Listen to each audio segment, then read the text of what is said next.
Welcome to the Pub Date Podcast, the show where two book broads discuss what should happen before, during, and after your book publication date.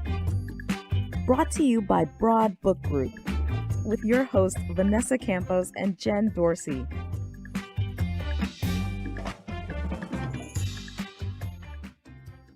Hello, hello. Happy Friday, Vanessa. This is the second time I've seen you today. We're recording a lot today. How are you? I'm good. And it's always really nice to see you twice in a day. I know. The more FaceTime, the better. It almost feels like we're together in the same room. Almost. Well, we're so excited today because we have an old pal of mine on the podcast. Going back, we were trying to figure out before we officially started recording today. It's been probably about 20 or so years since we have seen each other and talked to each other, but he's a fantastic author who I worked with at the very beginning of my career, way back when I lived in Indianapolis. And I'm just so thrilled to have him on today because we're going to talk about a lot. But the reason I thought of him is because we have not yet done a show about how to promote your book and your brand on Twitter.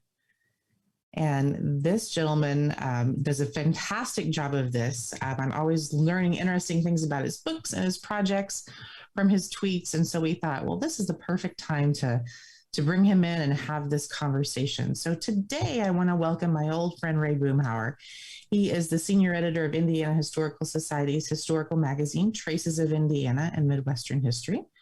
He is what I would consider a very well-known public scholar and writes a lot of historical content. And he's got more books than I can even begin to mention here. We don't even have time to talk about all of them. But he's got quite a few. One we worked on together, The Country Contributor, The Life and Times of Juliet B. Strauss. He has got a fantastic book out about astronaut Gus Grissom, The Last Astronaut. And I can't wait to hear what else he is working on. Ray, welcome to the pod. Jen, it's good to see you after nearly more than 2 decades, and good to meet Vanessa as well, and happy to be on your program today. Oh, thank you. It has been a minute. And when I had a few flashbacks talking about the Juliet Strauss book and all the things we worked together when you published books with Guild Press of Indiana, which is long since gone, but has a wonderful legacy. A lot of great Hoosier authors came up through that program. And we owe a lot of thanks to Nancy Niblack Baxter, who was the founder of that and the driving force behind really pushing a lot of great Indiana-based content, right? She did, and she's still around. I believe she's still publishing Indiana content-based books, but it shows what you can do as an author if you're not afraid to kind of go outside the regular system. There are ways to get your manuscript published if you just look in the right places, and that's what's happened with me in my career. I've been able to flit around from regional historical societies to small local presses like Guild Press was, to nationally based presses such as History Press. And I've also had some good luck in dealing with academic publishers, both Indiana University Press here in the Hoosier State, and I branched out all the way over to the University of New Mexico Press with my latest book. Wow, you cover all the bases, don't you? I try to, yeah. It shows you that, I've been able over the last 25 years to publish 18 books, and did so for the most part without an agent until very, very recently. And so I think that's a good indication of what you can do if you can just find the right niche for yourself. Absolutely. And so tell us a little bit more about your niche and what it involves. I mean, I obviously know your background, but our listeners don't. What is it like to do the kind of work that you do that kind of toes that line between academic writing and historical writing and kind of a popular biography sensibility? I mean, what do you do and what's it like? Well, for the past 35 years now, I've been at the Indiana Historical Society, and since 1999, I've been editor of Traces magazine. And that's really where my story starts when I get into writing history, because I was encouraged way back in 1989 by Trace's first editor, Kent Calder, to do some writing for the magazine. I started out my writing career as a reporter, but quickly then moved into history after about 4 years, working for some small town Indiana newspapers. And I found that I really loved writing about regional history, particularly about notable people from Indiana. And that's where I was able to really get my writing career started. I started out in 1997 with my first book, which was kind of an outgrowth of my master's thesis on an Indiana historian named Jacob Pye Dunn Jr. And from there, I kind of concentrated on notable people from Indiana for quite a while. And only recently I branched out to writing about figures from history from other parts of the country as well. That is fantastic. I love to see the trajectory of where you started and where you are now. And that career just continues. I can't wait to see where you go next. What is, we want to kind of dive into the promotional piece a little bit too here, since that's our topic for today, although I could talk history with you all day long. So let's talk a little bit about what you do on Twitter. I think a lot of people, when they're talking about promotion, they might be a little hesitant about using Twitter because they don't quite know how to capture an audience there, or they tell themselves, well, I'm not an influencer, I'm not famous myself, so therefore, should I even be on there promoting myself and my brand and my book? Talk to us a little bit about how you stepped into that social platform as a tool for promotion. I use Twitter in two ways. One, I always am fascinated by the writing process and about how other people approach what they do as far as writing books or magazine articles. And so I always like to have some kind of writing advice from, on this day in history, like this writer was born, here's what he or she said about the writing process, giving tips on how to get yourself going when you're approaching a book project. And then, of course, I use Twitter to promote my own publications. And I have this large corpus to draw upon that I can use on Twitter, and also as a way to promote what I'm working on for my next book project. And I always like to say that, don't waste anything if you're a writer. I know that when people approach a project, sometimes they go down one avenue that doesn't work, so they start over again. But don't throw anything away. Keep it, because you can then use it again, as I say, cannibalize what you don't use and use it on Twitter. Either through, like I have a blogspot site that I use quite a bit to connect with my Twitter posts, but you can do it on Twitter as well. So use anything you have to promote what you're doing or what you have done with your book projects. That's right. I love that, because I think that this is me diving or dipping my toe into TikTok. There's a nice little song that's going around and saying, everything is content. Don't forget to record it. Because literally everything is content. And I know that that's something that we love to share with our authors and remind them, hey, just because it didn't make it into your book doesn't mean that it's not good. It just means that you get to share a little bit of more insight into, your process. In regards to Twitter, what would you say are your most popular and shared posts?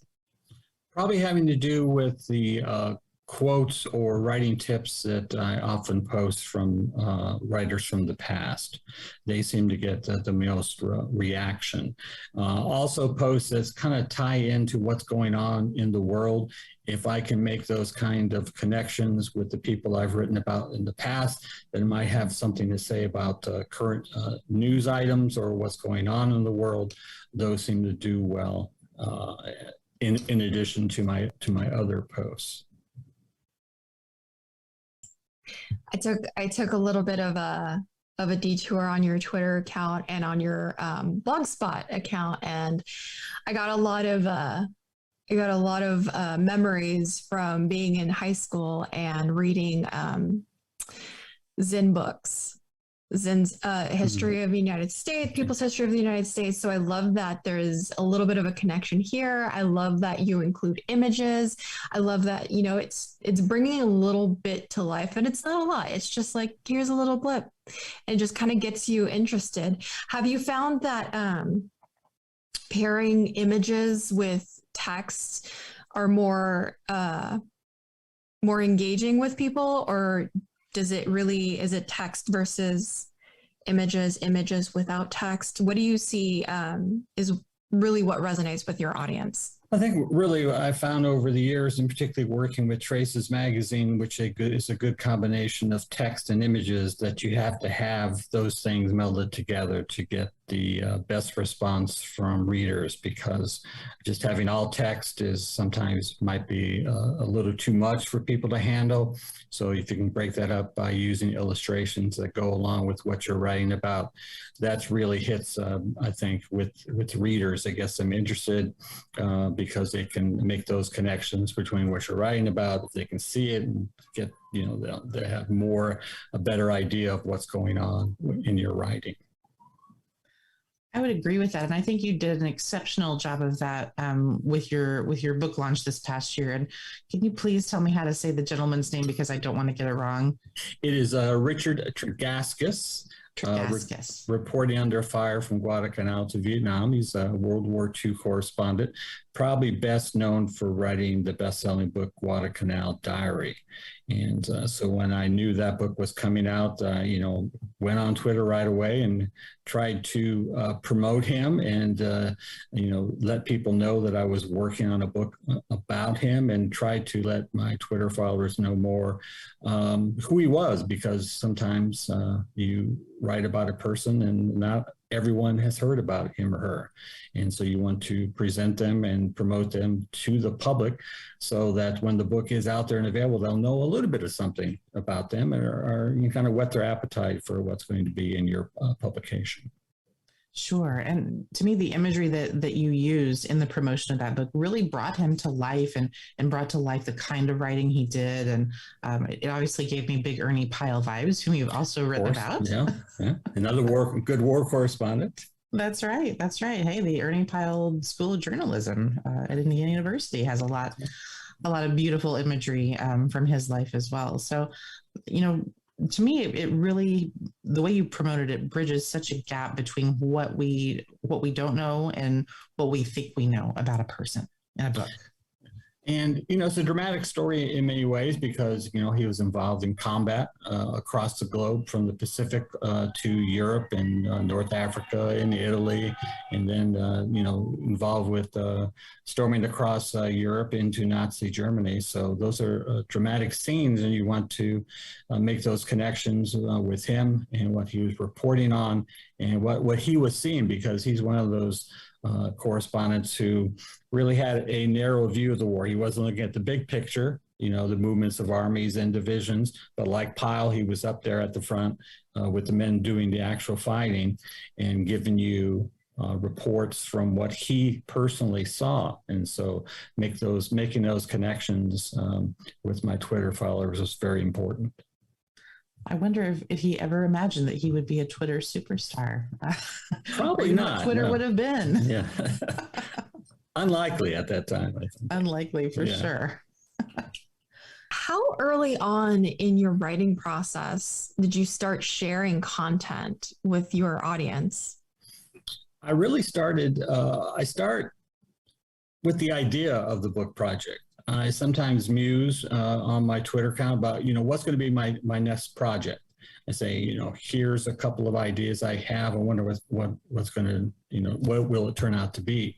And then once I have a firm idea of what I'm working on, as I go along through that process, I'll, you know, tweet out tidbits of what I've learned about the subject's life. I did that for the Tregaskis book, and I'm also doing it now for the project I'm working on for the next book I have with the University of New Mexico Press on another another journalist, this one named Malcolm Brown, who was the AP bureau chief in Saigon in the early 1960s. And he took that famous photo of the monk who set himself on fire to protest the Buddhist crackdown in Saigon. So once I realized I was writing about him, I started tweeting out, little quotes from Brown's life about his experience in covering war, what it was like for him, what it was like overseas in Saigon in those early days of American involvement in the war. And I mentioned earlier about, don't waste anything. I had written earlier a prologue that I thought would be a good fit for my book, but in conversations with my agent, I realized that's not quite as dramatic enough opening for the book. So I set it aside, but I thought, well, this is a good slice of life. It's kind of one day in his life as the bureau chief in Saigon. Why not, use that on my blog so that people know, what his life was like as a reporter in a war zone. So I was able to use that and get people more interested about him and his life. Tell us a little bit about something I saw you do with the so I'm going to butcher it again.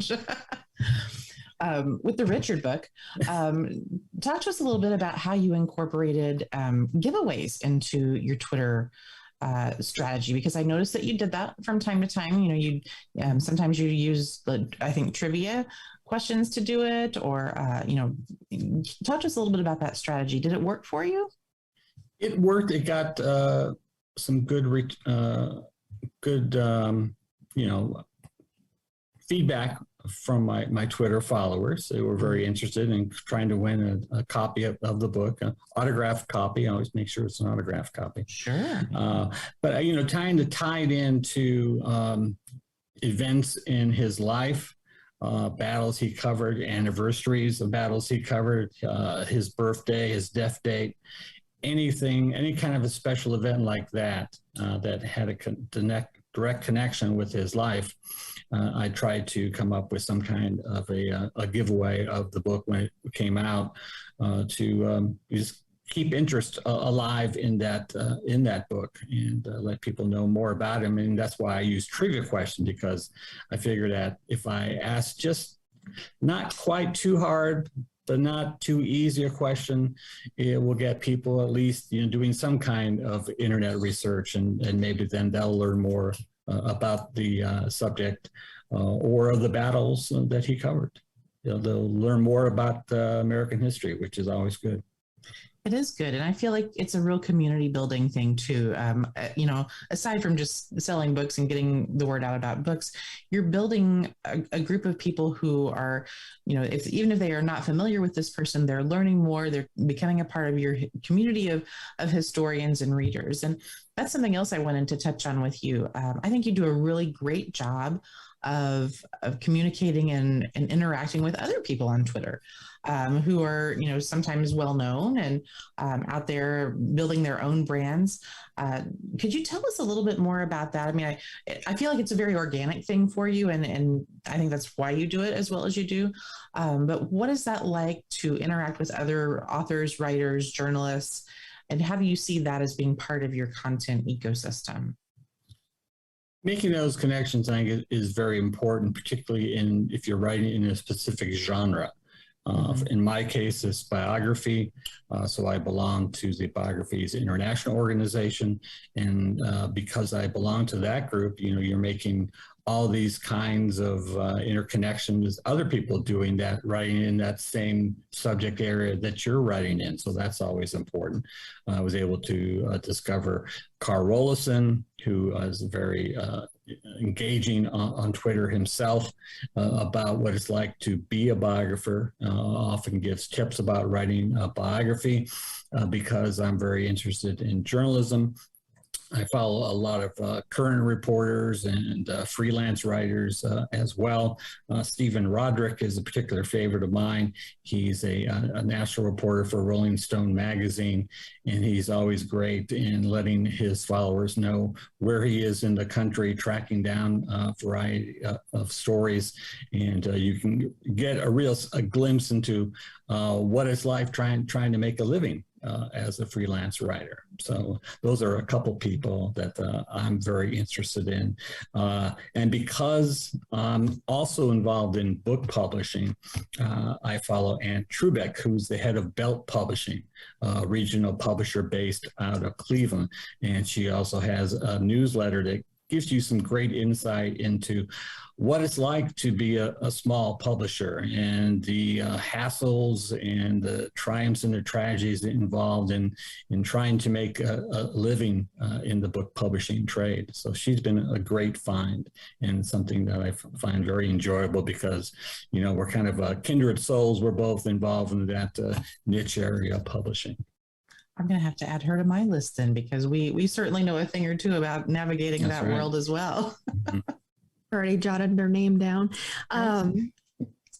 My question for you is, and I picked up on this earlier, that you mentioned regarding sometimes you don't need an agent to pitch your book. And I think that that is something that maybe some people know, maybe some people don't know that you even need one. But it got me thinking about book publishing in general. And we all have different roads that brought us here. But I'm wondering, Ray, what is the one thing that you wish you knew about book publishing before you even got started? I think the fact that just because your book is not published by a big name trade press out of New York City, you can have a very good career as a writer and have your name known by at least a small group of readers who will follow you and will continue to buy your books and spread the word to their friends and families about you, and that you can have a name in publishing without necessarily being known on the East Coast or the West Coast or wherever, but you can make a name for yourself right here in the Midwest and in the middle region of the country. And you're not necessarily going to make a lot of money. As I always tell people, don't quit your day job. I certainly haven't. I'm trying to juggle, a full-time job with also my life in writing as well. So it's a tough trade-off sometimes, and you're going to have ups and downs in your writing career. But if you stick at it, I think you'll make it. Well, I certainly think that you have made it, Ray Boomhower. I'm looking at this list of books, and I'm just so happy for you and proud to know you. And you've just done wonderful, wonderful things. Which is why I'm gonna ask you for some advice for our listeners. What would you like to leave people with, knowing that promoting your book and being a part of a community on Twitter or any social platform for that matter is just a part of what we do now to sell books and to be a part of this writing community?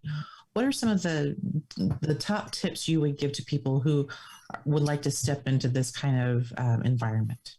Well, be willing to broaden your horizons. It's not all just social media. It's not just all TikTok or Facebook or Twitter. Sometimes you're going to have to get out and hit the road. And it's been difficult, of course, the last couple of years due to COVID. But throughout my career in writing about Indiana history and other figures in history, I've been willing to go out and do presentations to the public on a variety of subjects that I've written about. And really, I found that no venue is too small for me. That don't forget about, social organizations like Kiwanis, the Rotary. Don't forget about small public libraries in your state. If you're writing about history, remember that there are, regional historical organizations. There are small museums, there are house museums. There's a variety of locations out there that might be more than willing to host you and to talk about what you've written about. And at least you can, you might not get a big crowd, but your name will be out there, and maybe you'll be able to sell a few books in the process. Absolutely. Hey, that's the way we used to do it all the time, right? I mean, we didn't even have social media when you and I first started our careers and got into this crazy business. It was media packets and hitting the road and calling the local radio and TV stations and hoping for the best. And also, don't be discouraged, because you're going to be discouraged in this trade. Right. When my first book came out, I was very excited because I had my very first ever book signing at the old Borders bookshop in Indianapolis. And I went there with high expectations of selling, a few copies at least. But unfortunately, in that 4-hour period I was at Borders, I didn't sell any books. And the most questions I got was, where the bathroom was. So be ready for a little disappointment and heartbreak early on. Yes, it's part of the deal, right? It's part of the journey. Part of the job. I love it. I love it. Well, we are just thrilled to have had you here today, Ray. How can people get in touch with you if they're interested in Traces or any of your books or just all the things that you have going on? Well, on Twitter, I'm at Ray Boomhower. You can find me also on my blogspot, my blog site at rayboomhower.blogspot.com. And my email is available through that site. And so I'll be happy to talk to you about if you have an idea for Traces. I'm always willing to listen to potential writers. Great. Well, thank you so much for being here today. We want to also thank our producer, Paul Roberts of OC Talk Radio, and our executive producer, Emily Carpenter-Polskamp of Little Red Communications. We'll see you next time. We hope that you gained some valuable insights into the world of book publishing. Head over to broadbookgroup.com to learn more about us and all our services. And be sure to check out all our social media at Broad Book Group. Until then, keep publishing.